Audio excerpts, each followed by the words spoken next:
Today, we are going to dive into a crucial aspect of restaurant management, responsible alcohol service. While alcohol sales can be a lucrative part of your business, it's essential to understand that they also bring potential risks and liabilities if not managed properly.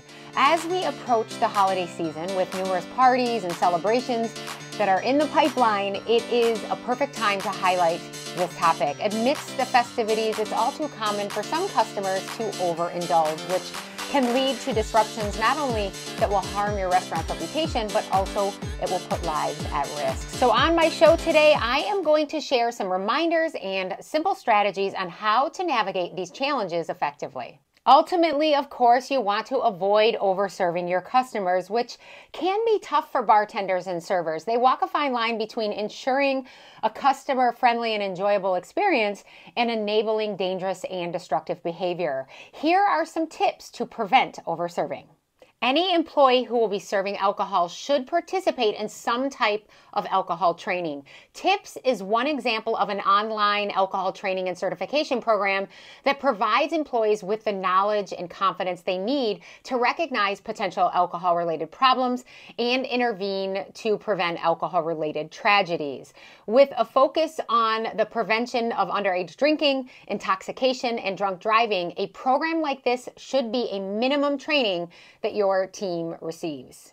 So alcohol affects every customer differently, making it really tough to predict who might become a problem later. The only true course of action is to be diligent in watching for common warning signs that someone might be near their limit. It's important to watch for heightened or changing emotions, such as progressively becoming louder or more boisterous or aggressive, or sudden shifts in emotions like going from laughing to sobbing, slurred speech, trouble finding words or the inability to form sentences or answer questions, difficulty sitting upright or standing or walking, fumbling or dropping silverware, food, or glasses. The responsibility of screening customers rests on the shoulders of all front house staff members. The bartender may not be able to see the customer who's across the restaurant or in the back booth. So managers and servers and other staff members on the floor should help watch for customers with possible warning signs. Consider using smaller glasses for beverages with higher alcohol content as a built-in mechanism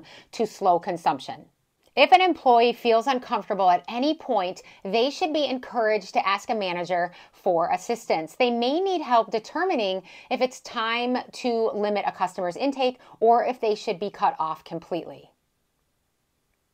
Approaching intoxicated customers can be challenging. You want to avoid unnecessary conflict, but still carry out your responsibility to act in the customer's best interest. This requires tact, empathy, and often a united front by all teammates. The typical progression in dealing with intoxicated customers is when a customer starts showing signs of intoxication, the servers and the bartenders should start to slow down the service. This might mean taking longer to refill the drink orders or offering another look at the appetizer menu. At this point, you're still giving the customer the chance to self-regulate and slow down or stop drinking on their own. If your subtle efforts aren't successful and the customer continues to drink or they demand more alcohol or become verbally or physically aggressive, try once more to offer the customer some water, a non-alcoholic beverage, or something to eat. If they again refuse, pull the customer aside and speak to them privately. It isn't always possible to do out of the earshot of others, but doing so can keep a situation from spiraling further. Sometimes a sober friend of the customer can be brought into the loop to diffuse the tension, and having a manager present for the conversation is always a good idea. Inform them that you can no longer serve them due to the fact that they are intoxicated. Make it clear that you want them to be safe and avoid any trouble. Offer to call a friend or a cab to take them home. If the customer becomes belligerent or violent and at any point, of course, call the police. There's a lot to consider when serving customers alcohol. With some intentional planning and some training, it is possible to provide a safe environment for everyone while also limiting your overall liability.